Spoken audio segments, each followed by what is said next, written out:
보기는 정치를 바라보는 갑과 을의 관점에 대한 주장이다. 그래서 딱 읽었을 때, 아, 정치를 바라보는 갑과 을의 관점이구나. 그러면 이거. 자, 국가현상설,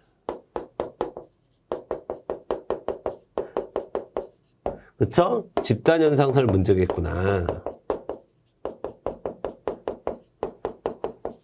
요때 여기서 나와야 돼. 여기까지 읽었을 때, 아, 국가현상, 집단현상 문제겠구나. 딱 나와야 돼요. 자, 그리고 갑과 을이 나왔어요. 그럼 한 명은 집단현상설 얘기할 거고, 한 명은 국가현상설 얘기하겠죠. 그쵸? 그러니까 이런 그러니까 우리가 출제자의 눈을 가지고 문제를 분석을 해야 돼요. 그래서 여러분이 300제 공부를 하면서 여러분들이 제가 수업 시간에 말하는, 수업 시간에 접근하는 방식대로 여러분도 접근하고 있는지를 점검하셔야 돼요. 아시겠죠? 자, 그러면 제가 이제 문제를 푼다라고 생각하고 한번 여러분에게 보여드릴게요. 자, 정치를 바라보는 각각 을의 관점, 국가현상설, 집단현상설 문제겠구나. 갑을, 둘 중에 한 명씩 얘기하겠네. 정치는 정치 권력을 획득. 저 같은 경우는 더 읽지 않습니다. 정치 권력의 획득 나오면, 이거는 당연히 국가현상설과 연결이 돼야 되겠죠. 이거는 국가현상설과. 그쵸? 이거는 갑은 국가현상설. 자, 그 다음에, 근데 거기다가 더 읽어봤더니 뭐 이런 확실한 것까지 나오잖아요. 국가의 고유한 활동. 자, 그 다음에 직장이나 가족 나오잖아요. 그럼 게임 끝난 거죠. 국가 아닌 다른 사회 집단이 나온다. 그럼 게임 끝난 겁니다. 자, 그러면은 게임 끝났다는 말은 그러면 당연히 자, 을은 집단현상설을 얘기하는 거죠. 되셨죠? 자, 1번부터 보도록 하겠습니다. 국가현상설은 즉 갑의 관점은 국가 형성 이전의 정치 현상을 설명할 수 없다는 단점이 있다고 제가 수업 시간에 엄청나게 여러분에게 강조해 드렸습니다. 정답은 1번이겠네요, 여러분. 정답은 벌써 1번입니다. 자, 왜냐하면 국가 현상설은 정치라는 현상은 국가라는 어떤 시스템으로 드러난다. 활동한다라는 것이기 때문에 그러면 국가가 성립되기 이전에 국가가 형성되기 이전에는 어떤 방식으로 정치가 존재했을까라는 물음에 대해서는 할 얘기가 없는 거예요. 국가현상설의 관점에서 보면. 그래서 그런 단점이 있습니다. 아시겠죠? 국가현상설. 자, 정답은 1번 되겠고요. 2번부터 보도록 하겠습니다. 자, 을의 관점, 집단현상설은 정치를 국가 투기현상, 여러분 국가의 고유현상, 국가 투기현상이라고 보는 거는 자, 뭡니까? 을의 관점이 아니라 갑 국가현상설이죠. 그 다음에 3번. 자, 다원화된 현대사회의 정치현상을 설명하기에 적합하지 않다. 갑에 비해 을의 관점은 아니죠. 집단현상설이 다원화된 현대사회의 정치현상을 설명하는데 적합하죠. 더 적합합니다.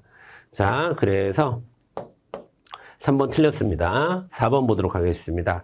갑과 달리 을의 관점은 정치활동이 소수의 통치 엘리트들에 의해서만 이루어진다라고 보는 것은 을의 관점이 아니라 이것도 갑 국가현상설에 대한 설명이 되겠습니다. 아시겠죠? 자, 정리해드리면, 자, 이렇게 문제를 딱 보잖아요. 이게 문제 다 풀었어요. 그러면 나중에 어떻게 여러분이 외우셔야 되냐면, 자, 정치를 바라보는 관점은 국가현상설과 집단현상설이 있는데 국가현상설은 정치 권력을 획득, 유지, 행사하는 국가의 고유한 활동이라고 봐. 하지만 국가형성 이전의 정치현상을 설명할 수 없다는 단점을 가져. 그리고 정치를 국가 투기현상이라고 보지. 그리고 정치활동을 소수의 통치 엘리트들에 의해서 이루어진다고 보지. 반면에 집단현상설은 다원화된 현대사회의 정치현상을 설명하기에 적합해. 그리고 직장이나 가족 등 이해관계의 대립이나 갈등을 조절하고 해결하는 과정을 정치라고 생각해. 그래서 다원화된 현대사회의 정치현상을 설명하기에 적합해. 이렇게 문제를 통해서 여러분이 암기를 하시는 거예요. 물론 기본이론 시간에도 암기를 하시겠지만 이렇게 문제가 다 끝나면 이 문제의 출제 포인트들을 다시 한번 여러분들이 제시문과 선지를 통해서 확인을 하셔야 된다라는 말씀을 드리는 겁니다. 이해되시죠? 자, 그 다음에 2번 문제 보도록 하겠습니다.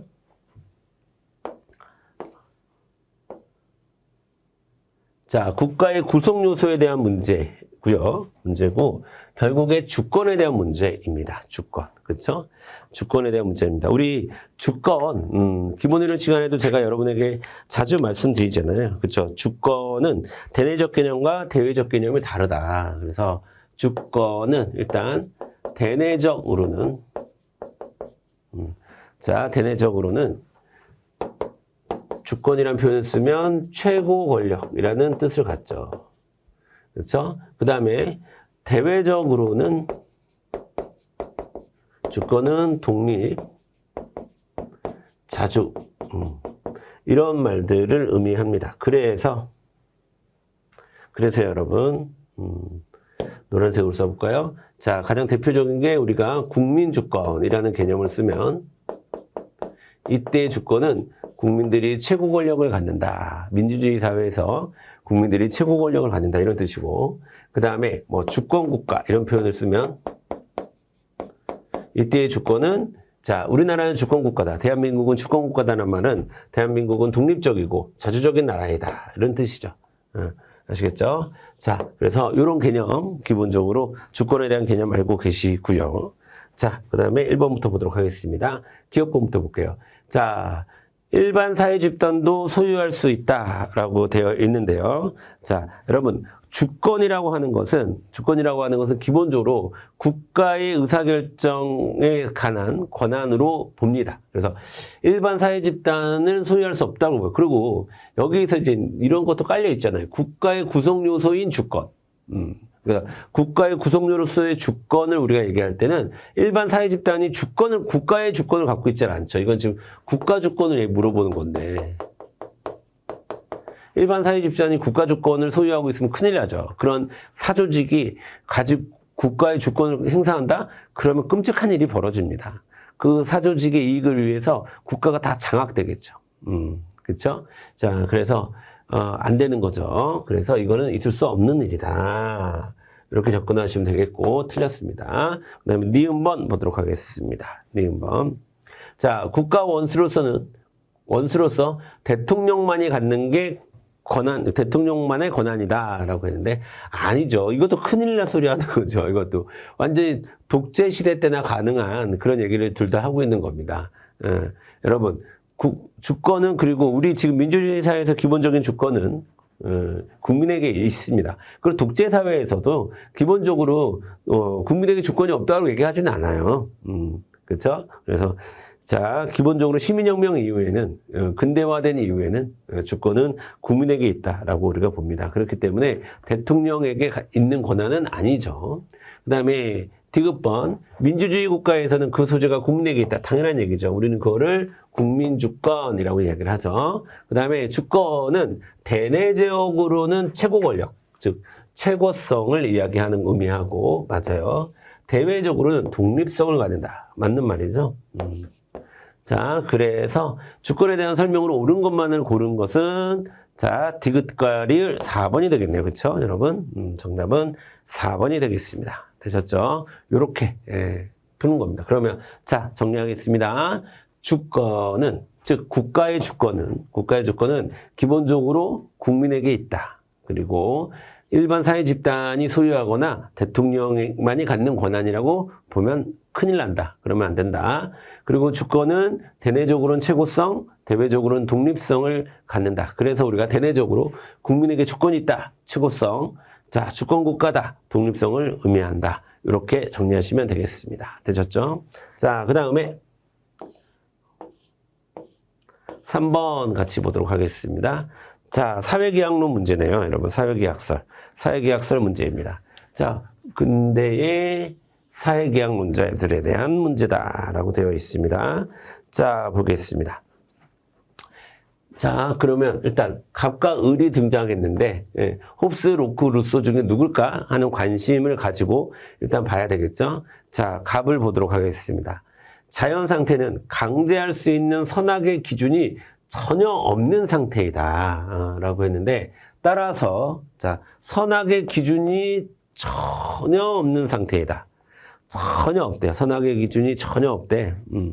자, 그럼 여기까지 해도 사실 알 수 있어요. 그러면 엄청나게 선악의 기준이 없으니까 엄청나게 혼란한 이제 세상이겠죠? 혼란한 세상입니다.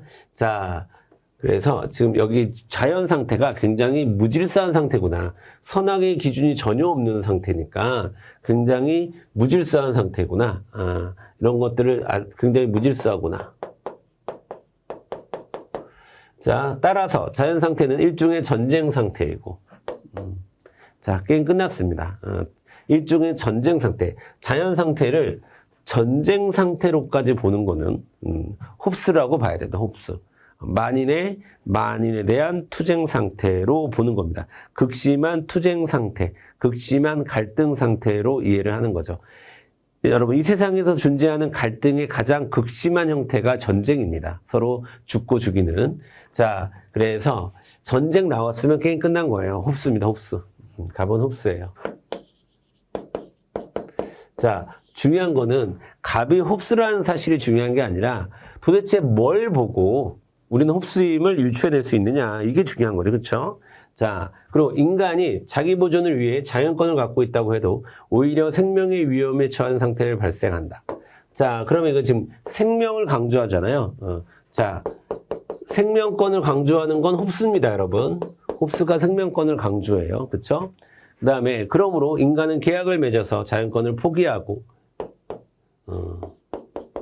이런 걸 우리가 전부 양도하고 각 사람이 가지는 힘을 모아 좀 더 큰 집단적 힘을 가지는 정치 사회를 만든다. 오케이. 이거는 뭐로 보나 홉스입니다. 그 다음에 을 보도록 하겠습니다. 사람들이 계약에 따라 사회를 이룩한 것은 자연 상태에 대한 절망에서가 아니라 불편함 때문이다. 여기까지 보고는 몰라요.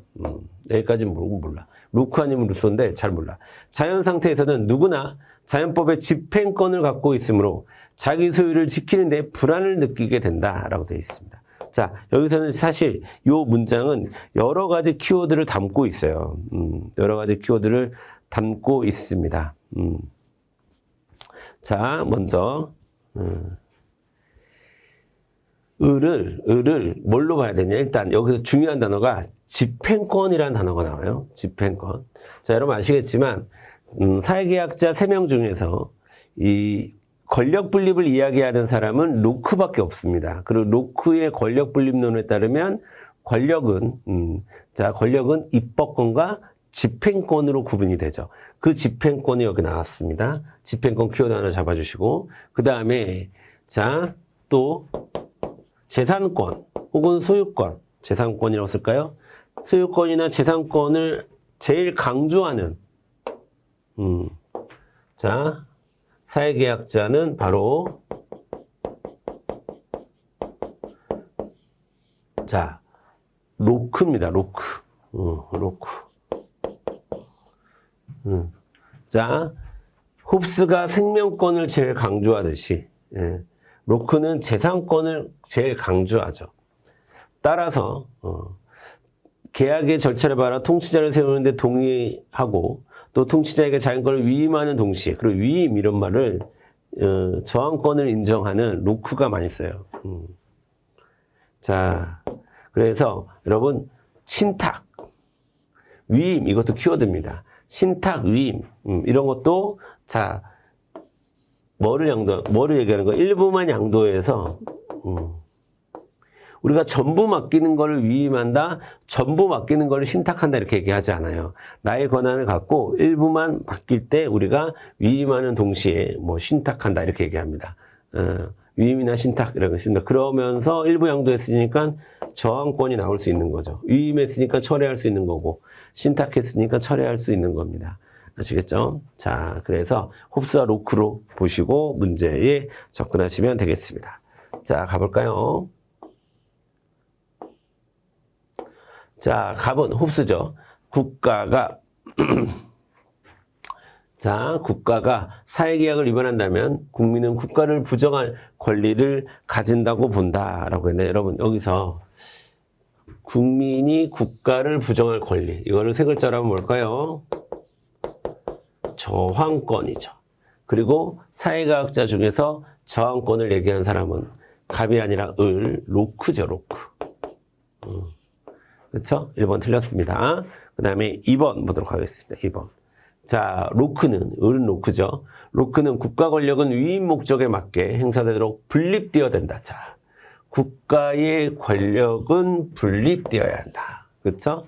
그래서 자, 유일하게 로크는 이권 분립을 주장했죠. 입법권과 집행권으로 구분돼야 된다.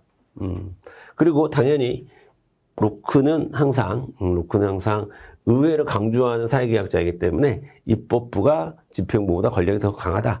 이렇게까지 알아두시면 되겠습니다. 어쨌든 권력 분립, 유일하게 권력 분립을 주장하는 사람은 로크밖에 없었는데 바로 그 로크에 대한 설명이에요. 정답은 2번이 되겠습니다. 2번. 3번 보도록 하겠습니다. 자, 일반 의지에 대한 통치를 강조한다라고. 예, 여러분 일단 일반 의지를 보는 순간 답이 둘 다 아니죠. 일반 의지는 바로 루소가 나와야 되는데, 자, 갑도 루소가 아니고 을도 루소가 아니니까 자, 3번은 그냥 버리는 선지가 되겠습니다. 모두 국가를 수단이 아닌 목적으로 강조한다라고 했는데, 여러분 어느 사회계약자든 홉스도, 로크도, 루소도 모두 국가는 수단이라고 봅니다. 목적이라고 보지 않아요. 사회계약자 모두 국가는 수단이라고 봅니다. 그래서 4번도 틀렸습니다. 정답은 2번으로 가주시면 되겠고, 지금 제가 필기해드린 이 정도의 내용이 남아있으면 되겠습니다. 여러분 교재 아시겠죠? 그리고 읽을 때 이런 부분들을 체크해가면서 계속 반복해서 읽으시면 되겠습니다. 자, 여러분 4번 보도록 하겠습니다. 4번. 자, 4번도 역시나 같은 문제가 되겠습니다. 특히 근대 정치 사상가 이렇게 나오잖아요. 그러면 사회계약자를 얘기하는 거구나. 즉 홉스, 로크, 루소로 문제를 풀어야 되겠구나. 이렇게 생각하시고. 자, 그리고 3명이 나왔잖아요. 그러니까 각각 하나씩 찾으면 되겠죠. 자, 자연 상태에서 인간은 본래 자유롭고 평등하다. 여기까지는 잘 몰라요. 근데 하지만 개인이 집단을 형성하는 과정. 자, 여기서 키워드 나왔습니다. 사유재산제도 나왔습니다. 사유재산제도가 나오잖아요. 자, 그러면 이거는 루소입니다. 루소예요. 자, 왜냐? 루소는 자연 상태를 이렇게 이해하죠. 자연 상태는 자유롭고 평화로운데, 여기 또 나왔네요. 쇠사슬. 자, 기본적으로 사람들이 쇠사슬에 묶여서 요 쇠사슬이 자유롭지 못하다라고 보잖아요. 그게 바로 사유재산제와 신분제였잖아요. 그렇죠?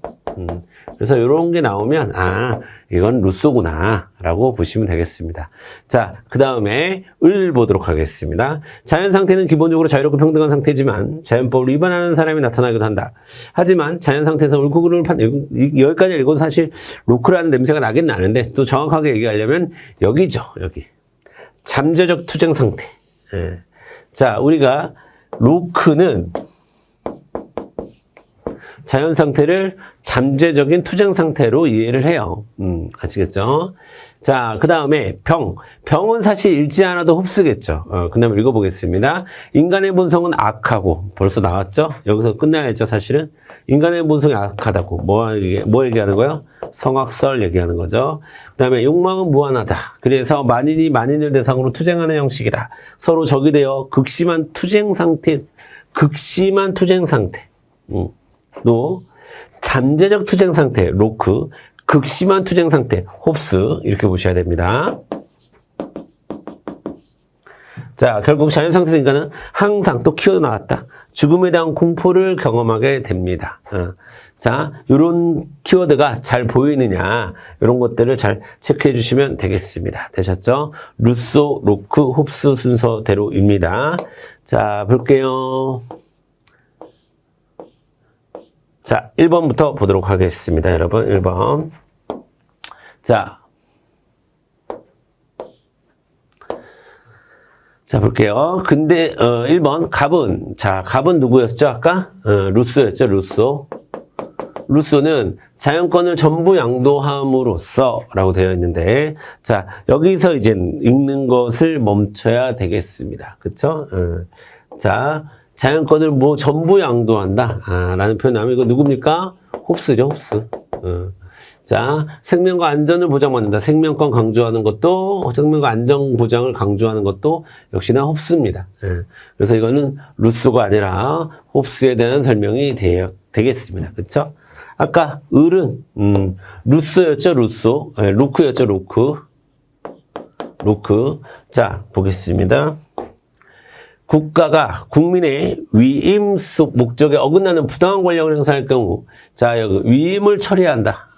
위임을 철회하고 새로운 국가를 수립한다. 라고 보는 것은, 자, 다른 말로 하면 뭐를 행사한다? 저항권을 행사한다. 자, 유일하게 사회계약자 3명 중에서 유일하게 저항권 행사를 강조하는 건 로크가 맞죠? 2번이 정답이네요. 그러면 그쵸? 그 다음에 보겠습니다. 병은 누구였죠? 아까 홉스였죠. 홉스. 자, 근데 실제 내용은 뭘까요? 주권이 양도될 수 없다고 보기 때문에 여러분 양도 불가설. 이거 누굽니까? 루소죠, 루소. 틀렸습니다. 그리고 직접 민주 정치 루소입니다. 루소. 그 다음에 자, 을은 아까 누구였죠? 을은 갑을 병에서 을은 로크였죠. 로크. 로크였는데 내용을 볼게요. 인간이 가진 그만 읽어야죠, 여러분. 공공선을 주장하는 건 누굽니까? 누굽니까? 공공선을 주장하는 건 공공선 주장하는 건 루소죠. 그렇죠? 공공선을 추구하는 의지. 예. 여러분, 공공선을 추구하는 의지. 네 글자로 뭐라고 합니까? 일반 의지라고 얘기하죠. 자, 일반 의지를 강조하는 것은 루소가 되겠습니다. 자, 그리고 다 왜 틀렸는지까지 확인되어야 되고, 자, 4번의 정답은 2번이 되겠습니다. 자, 그 다음에 5번 같이 보도록 할까요? 5번도 역시나 사회계약설 문제가 되겠습니다. 자, 갑을병은, 그쵸? 갑을병은, 자, 갑을병은 국가 성립 이전의 자연 상태에서 인간은 자연법상의 권리를 가지고 있지만 권리 보장이 불안정한 이를 고유의 계약을 통해서 국가를 구성한다고 본다. 다 그렇죠, 뭐. 그쵸? 갑과 을은 인간 본성에 선하게 되어 상반되는 견해를 가지고 있대요. 그쵸? 갑과 을은 일단 상반된 견해를 갖고 있대요. 그 다음에 사회계약 이후 주권의 소재와 관련해서는 갑과 병은 공통된 의견을 갖고 있대요. 자, 그러면 여러분 보겠습니다. 자, 갑, 을, 병 이렇게 세 명이 있었을 때, 자, 여러분 일단 갑과 병은 공통된 견해를 갖고 있대요. 그러면 요 둘은 국민주권론이라는 뜻입니다. 국민주권론. 그 다음에 을은 군주주권론이에요. 그쵸? 을은 군주주권론입니다. 그러니까 을이 뭐가 되겠습니까? 홉스가 되겠죠. 자, 그쵸? 자, 주권의 소재와 관련해서 유일하게 다른 길을 걷고 있는 사람은 홉스잖아요. 군주주권론.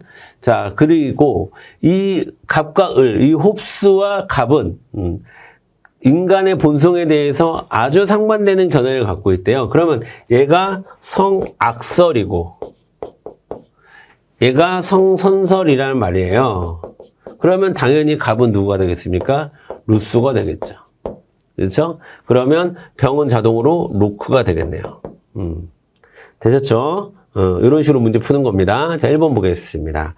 자, 을은 왕권 신수설을 옹호했다라고 했는데, 자, 을은 이제 홉스가 왕권 신수설을 옹호하진 않았어요. 군주주권론을 주장하긴 했지만 천부인권설의 바탕을 두고 군주주권론을 주장한 것이지 왕권 신수설이라고 하면 큰일 납니다. 사회계약자 모두 천부인권설의 바탕을 둔 것이지 왕권 신수설을 주장하진 않았어요, 여러분. 그 다음에 2번 보겠습니다.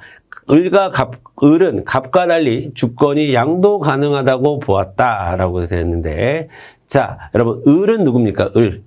자, 을이 홉스였죠. 홉스는, 자, 루소와는 달리 주권이 양도 가능하다고 보았다라고 했는데, 맞죠? 여러분, 을은 무슨 양도? 홉스는 전부 양도. 색깔이 안 보이네요. 그렇죠? 아이고야.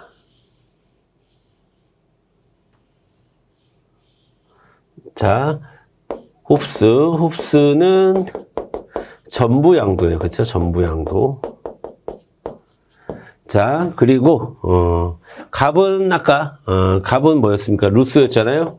루소는 양도 자체가 안 돼요. 모두가 일반 의지를 갖고 있기 때문에 양도 자체가 안 됩니다. 정답은 2번이 되겠네요. 그쵸? 자, 3번. 을은 병과 달리 부당한 정치 권력을 시민이 교체할 수 있다고 보았다라고 했는데, 여러분, 시민이 교체할 수 있다고 본 건 누구예요? 유일하게? 이거 시민이 부당한 정치 권력을 교체한다는 말은 저항권을 행사한다는 말이고, 저항권을 행사할 수 있는 사람은 병이죠, 유일하게. 자, 그 다음에 갑을병 모두 국민의 의사에 따른 아니죠. 직접 민주 정치를 주장한 사람은 누굽니까? 갑, 루소밖에 없죠, 루소. 자, 을은 기본적으로 흡수였기 때문에 군주 국가였지 민주주의 국가라는 개념으로 담을 수가 없습니다. 하지만 로크의 경우에는 직접이 아니라 간접이죠, 간접. 그쵸? 자, 이 갑과 병은 국민 주권론입니다. 하지만 국민이 주권을 행사하는 방식이 서로 다르죠. 루소는 직접적으로 주권을 행사해야 된다 이렇게 보고 있는 거고, 그 다음에 병은 간접적으로 의회를 중심으로 주권을 행사해야 된다라고 보는 거죠. 그래서 병은 로크니까요. 그렇죠? 이렇게 여러분이 정리를 해주시면 되겠습니다. 되셨죠? 자, 여기까지 보시고요. 또 다음 시간에 6번부터 진도를 나가도록 하겠습니다. 정말 중요한 과정입니다. 문제를 어떻게 분석하고 어떻게 내 것으로 만드느냐, 이게 여러분의 시험의 성패를 결정할 것입니다. 되셨죠? 자, 수고하셨고요. 다음 시간에 뵙도록 하겠습니다.